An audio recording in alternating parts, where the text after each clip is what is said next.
Thank you very much for joining us today for our Change Management in 30 Minutes webinar. My name's Etty. I'm the Senior Content Marketing Executive here at ILX, and I'm joined here today by Andy West, who is one of our Change Management trainers. We'll just give it another minute or two for people to join, as I can see there's still a few people kind of filtering in. But in the meantime, I just have a couple of housekeeping bits that I want to run through before I pass you over to Andy. So firstly, you'll notice that you're all on mute. I don't think you have the option to change this, but if you do, please don't. Please stay on mute. It just makes everything a lot cleaner for people trying to listen, and means that you can all hear Andy nice and clearly. If you do have any questions as we go through, though, we will be doing a Q&A session at the end. So if there's any about the course or about the content that Andy's discussing, please do pop them in the question box, and we will get to these at the end. If you're having any technical issues, I'll try and resolve these in the background as we're going through. The webinar is being recorded.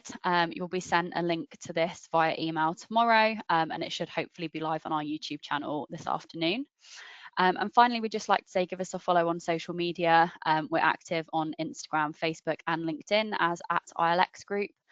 You can find a lot more information about our upcoming webinars and other events, along with sort of information about any new product launches that we have, and just sort of general information on those channels. So today's session, as it kind of says in the name, is going to last about 30 minutes. And then, as I mentioned, we will have time for a Q&A at the end. So without further ado, I shall hand you over to Andy now, who's going to be taking you through today's main presentation. Thanks, Etty. Hello, everybody. As it says here, Andy West, Senior Training Consultant here at ILX. I'm a project and change management trainer, and I cover design, development, and delivery of courses covering both of those subjects generally. This afternoon, what am I going to look at? Well, we're going to look at why change management is important, why it's such a significant subject, and then what is it? What's covered in change management as we go through? Then we'll have a look at how you might get some training involved in change management, and the different options you have, and then questions at the end as you go through. So if you've got any questions, put it into the chat and we'll deal with them at the end as they go through. We're talking about change, and most change, people go, projects. Projects are all about change. And when you look at the definitions of projects, and I've got a couple here, the first one kind of focuses more on delivering something, coordinated controlled activities, start and finish dates, achieve an objective conforming to specific requirements, time, cost, and resources.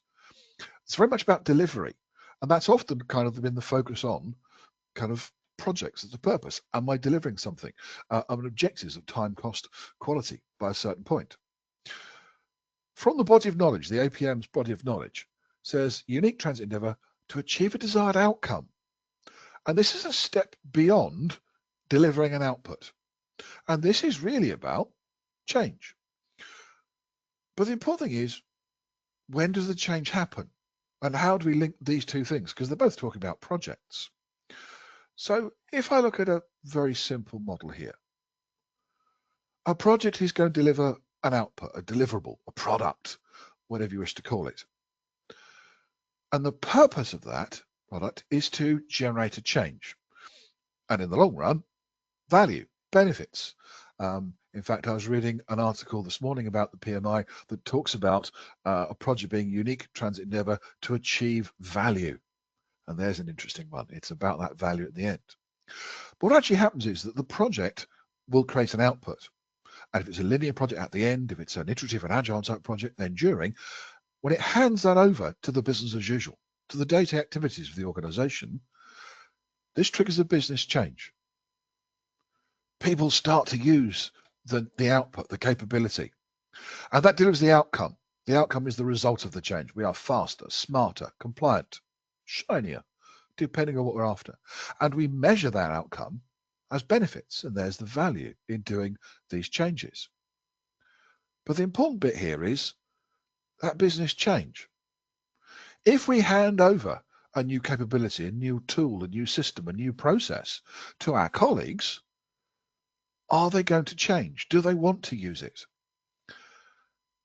And the simple point here is, as humans, unless we have a great deal of control over it, we do resist change.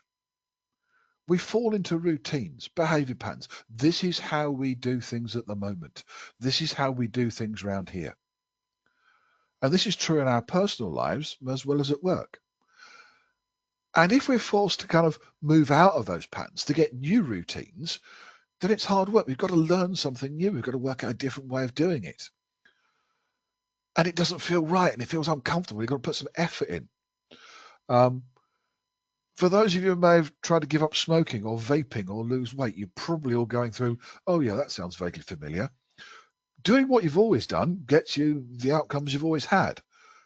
When we're trying to do something different, we want new outcomes. We want different outcomes. And so the business change bit is this kind of complementary skill. It's about working with the people side. So if you look at the previous definition I had for projects from the British Standard 6079, it's very much about the technical element of the project, delivering the thing, delivering the output. Business change is the people-focused element of this. It's focusing on the audience, the implementers, they call them in the current manual, the people who have to accept that output and use that output and work in a different way, behave in a different way, do things differently. And that's what generates the outcome as we go through. So when we're looking at this business change, we're looking at things like, have we delivered the right capability? Have we got the right kind of output? And our projects will often focus on that. Do they know how to use it? Do they have the ability to use the new tool, the new system, the new process? And that's about change, because that's about learning. And as adults, in order to learn, we have to unlearn the old way before we can learn the new way. And that's part of what this change management course is about. And the last thing there is, are we willing to do this? Do we want to change? Are we happy with the change? Are we on board with it? Are we going, yes, this is something I'm interested in? Do I feel involved? Do I feel engaged? Have my queries been answered? There are many examples in most organizations across the world of where a project is delivered on time, to budget, the right capability, the output that they were demanded to do. And they've handed it over to the business as usual, to the day-to-day environment, and people have looked at it and gone, no, I don't think I will. Or that's not what we asked for. Or that's too difficult, I don't want to do that. And they found a reason to not do it. And the change hasn't happened. When I first started looking at change management, which is a little while ago now, one of the studies from PricewaterhouseCoopers at the start of the century actually indicated that if you looked at effective change, has it been adopted properly, fully? Are we generating the benefits we expected? If you looked at that, up to 80% of changes weren't effective. We didn't get the full value of what was going on, particularly when we weren't doing change management. Interestingly, what it did indicate was that if we were good at change management, if we were focusing on some of these kind of people-centric areas, then we can achieve a kind of 80% success rate, a much better success rate in terms of not just delivering the output, but actually achieving the benefits, the value that we expected. As I said earlier on, this is a kind of complementary skill. This is a move away from, if you like, the pure delivery process into the people-centric side of this. Hearts and minds. Have I got people on side? If you're a project manager, this is about, if you like, the second work stream. You have a technical work stream delivering the output, but this is the transition. This is the change management work stream. This is the hearts and minds, and it requires as much attention and focus as the technical does. I said to many delegates when I was starting a lot of my project management training out on, when you look at projects and you look at change, people can always be more awkward than technology, because we can just be bloody minded from time to time. So the sorts of things that we're going to focus on here is that the sorts of skills you might need as a project manager to enhance the technical skills you have about the delivery mechanisms, to look at the people side of it, to focus on not just engaging stakeholders, but to get them on side, to build their support, to get them involved early in the project, to get them to help you design the solution so there's less resistance to it. All of these things can be part of the process we're going to have a look at. If you're a project manager who's working in a program, you might find that this is done with you by a business change manager who works across the entire program, looking after their particular function, their particular department. Is our department ready for change? And you may focus on the technical side, but it's making sure that somebody's doing this within the program. And so these skills could be a separate role, or they could be the skills that you have or that you require. Or it could be that you have a specialist in your team who does this for you. But without it, people often prefer to stay in their little lanes, to stay in our little routines. This is how we've done these things around here, and we're quite happy to stay where we are.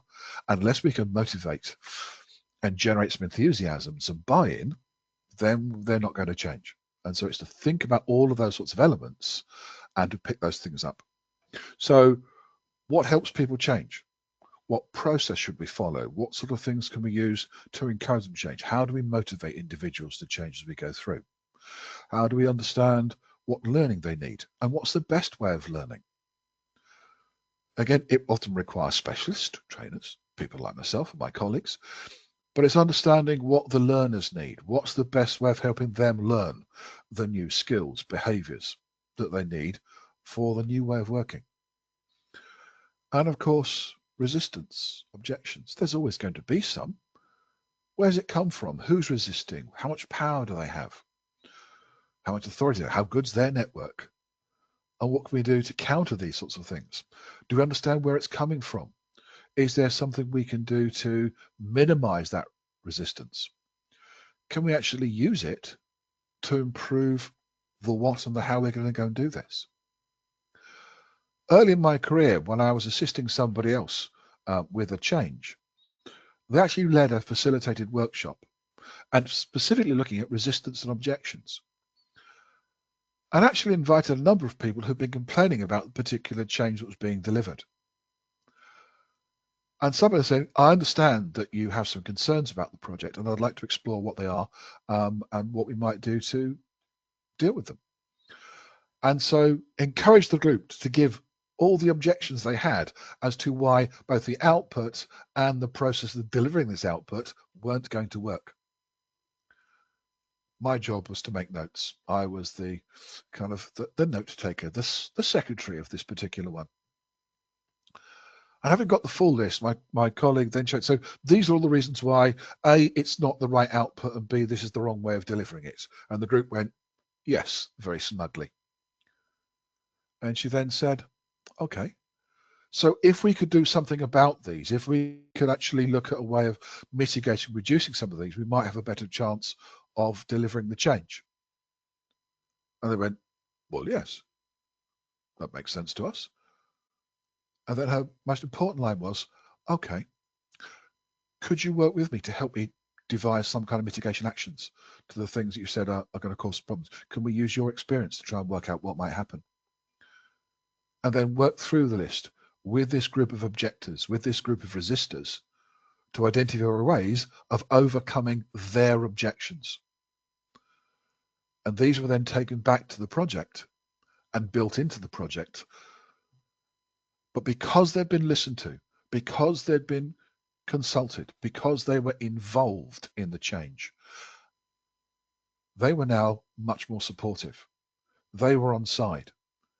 And actually were people who would say, yes, we've been listened to. Yes, this was a problem, but this is being done and this is what's going to resolve it. And so we believe this is a good change now. And so from being objectors and resistors, these became some of the spokespeople, the role models.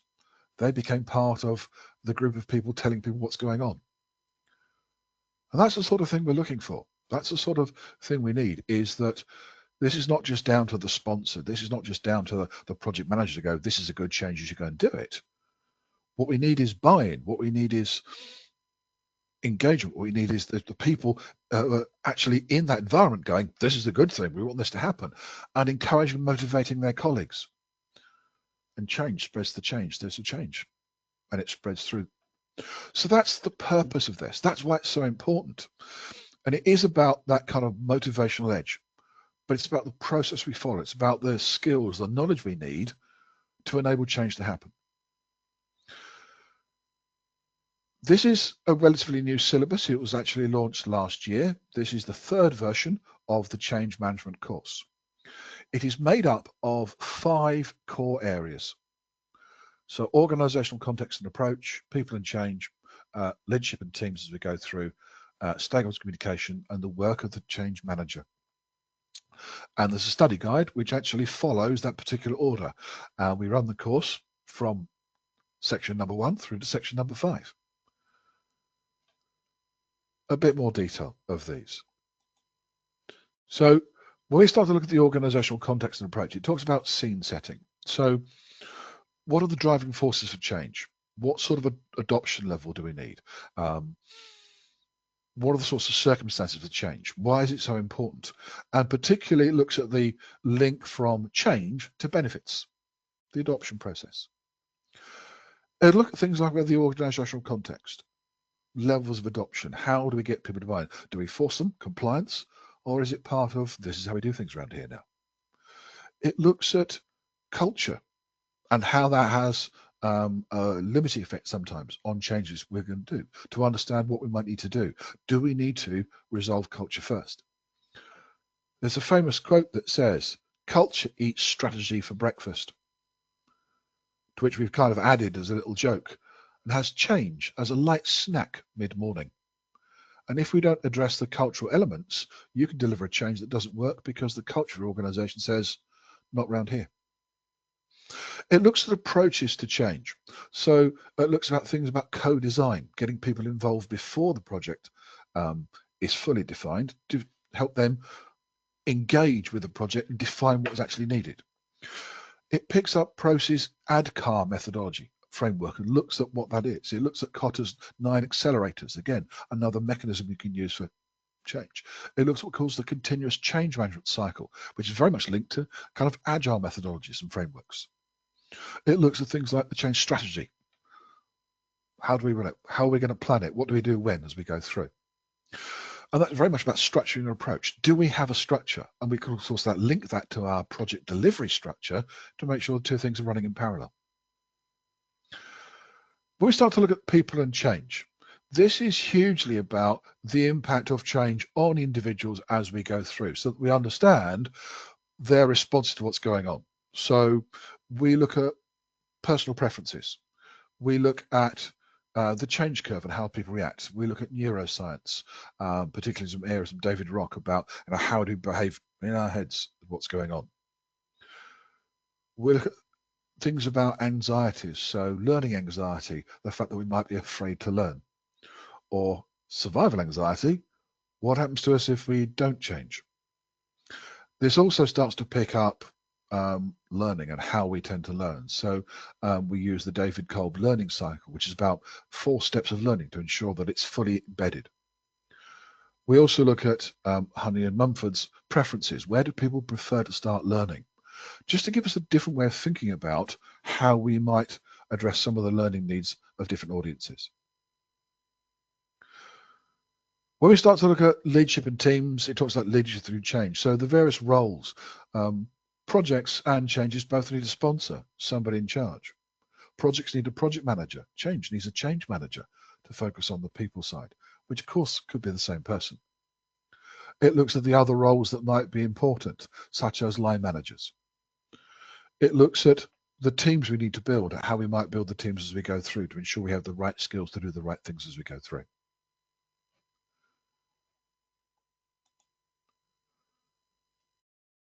The last 2 areas to consider across the syllabus then. Stakeholder engagement communication. This is covered in almost every project management course because they are key things. And clearly the skills are important here, but we're taking it a step further. We're going, it's not about engaging or influencing. It's about buy-in. It's about commitment. It's about role modeling. And so understanding stakeholder engagement and some of the tools we might use to segment and understand our stakeholders, to prioritize them as we go through. And so look at the tools of communication in terms of, what are the best mediums to use? Do we push information out to them? Do we get them to motivate so they come and pull information from us? Excuse me. To make sure we're fully thinking about this, to add value to what's going on. And of course, to measure the effectiveness of our communication so we can improve as we go through. The last area then is a very interesting one. The work of the change manager. The important element here, it talks about assessing change impacts and severity. How big is this change to the different groups of stakeholders that you are dealing with? How significant is it? What kind of coverage does it have? So it looks at the kind of complexity and the coverage of the change to understand how big a change it is and therefore how much support the different stakeholder groups require as we go through. It may be a relatively small change, but if you've got a very large group of people, it requires a lot more effort because there's so many people involved in trying to deliver that change, or so many people impacted by that change, that we need to make sure that they're all bought in and they all understand what we're doing and when we're doing it, to make sure we have all the right things going on. It may be a big change, but to a small group, and therefore it's focusing the resources in that particular area to get the best out of them. So it's to look at those kind of areas and understand that particularly.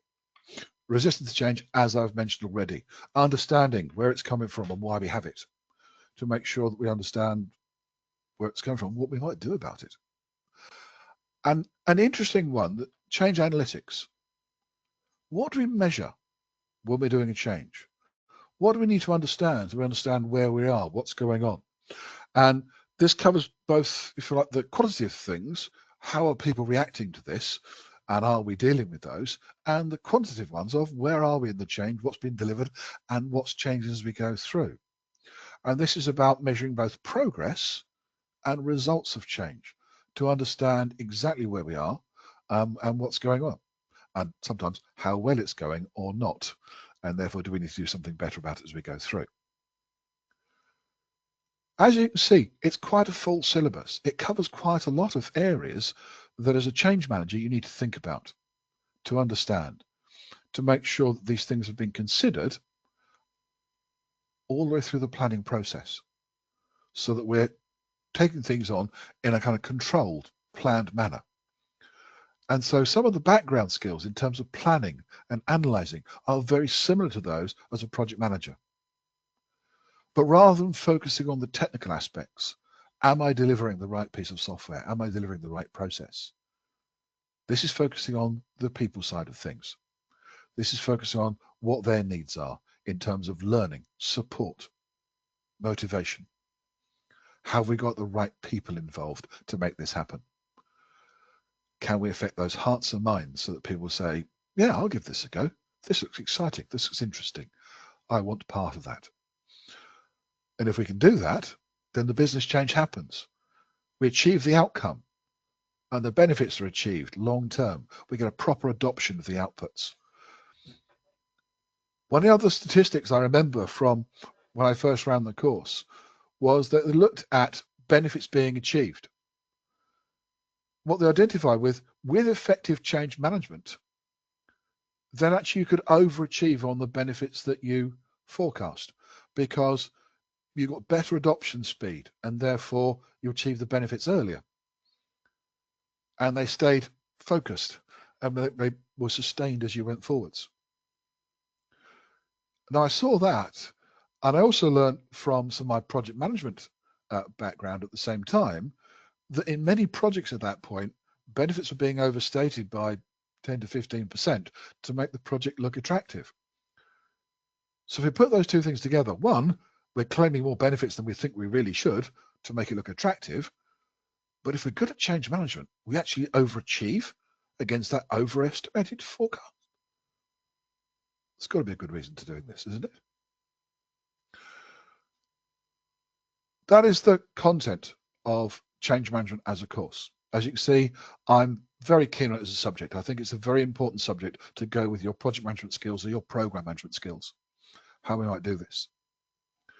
In terms of your choices, if you go, oh, this sounds interesting, I should do this. How can I pick this up? Where can I do this? Well, you've got choices. Are you best learning by yourself? In which case, the e-learning. Would you prefer it in a classroom, face-to-face, or a virtual classroom? Both run in the course. Now, the course itself is run in 2 elements. There's the foundation course, which is 3 days, and a practitioner course, which is 2 days. If you're doing it online, both of those elements are available online to you. Or a blended one.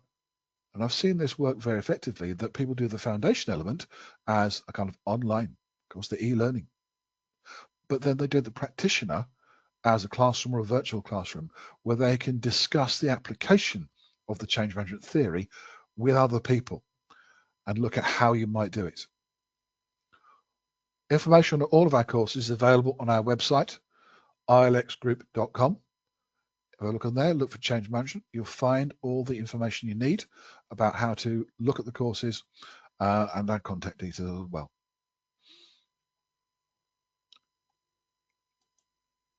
Just a thought to leave you with. Okay. All projects in the end are about people. You're going to create something new, something different. And what you need to do is convince your audience, whoever they are, that they need to change. They need to behave in a different way, to use the new thing. If they don't, they'll look at it and go, lovely, and carry on with the old ways. So in the end, change is always about people, and it's convincing those hearts and minds. Great. Thank you so much, Andy. I think that was a very good sort of overview of the course. Hopefully everyone that's joined us agrees. Now, we've not had any questions through yet, but if you do have any questions about anything that Andy's talked about today, or just more generally about the change management course, please do pop your questions up in the question box in the top corner. It's just a little speech bubble with a question mark in it. So if you just type them out in there, we'll go through them that way. So yeah, we'll give it a couple of minutes just in case anybody does have any questions, and then otherwise, it seems like you gave a great overview, Andy. Nobody needs to know anything else. There's a stunned silence. Yeah. They get some lovely reactions. Thank you for those. Always good reactions. Yeah, doesn't appear like anyone does have any questions, which is great. So yeah, nice brief one today. Thank you very much, everyone, for joining us. We've still got a bit of time set aside, so we can stay on if anyone does have any questions. But yeah, otherwise, I think that is us done. So thank you very much again, Andy, and thank you everyone for joining us today. If you do have any, do you want to find out any more information about change management, you can do so over on our website. So that's, as it says on the screen here, www.ilxgroup.com. Oh, I think we have got one question just come through. So Andrew has asked, is the course for project managers only, or can it be taken as a standalone? Absolutely be taken as a standalone. If you work in an organization where you have lots of change going on, this will provide you with some of the skills you need to do to changes, but also to assist. If your project managers are delivering the technology and they're not focusing on the people side, having these skills, you can then employ them across your organization to actually help your colleagues deal with change much better. I do know that there are, if you look at some of the program management models, there's a role called a business change manager, who are people often who are embedded in the business as usual, who assist the delivery of programs by essentially the change management elements that I've been talking about today. So they're not project managers, but their input and their support is key in making strategic changes work. So no, you don't have to be a project manager. But your organization will be making changes, and with these skills, you can help your organization much better. Great, thank you, Andy. Yeah, as I was saying, if you do want to find out any more information about the course, you can do so on our website, or feel free to get in touch if you do have a dedicated ILX relationship manager. You can reach out to them if you're interested in the course for your company, or alternatively, you can just contact us via the website or via the email and phone number listed on your screen now. Thank you very much, everyone. You will be sent a link to the recording of this tomorrow, so feel free to watch it back or share with any other colleagues and stuff that you think might find it useful. Thanks again, and we'll see you again soon for our next webinar. Thanks, Andy. Thank you, folks. Bye, everyone.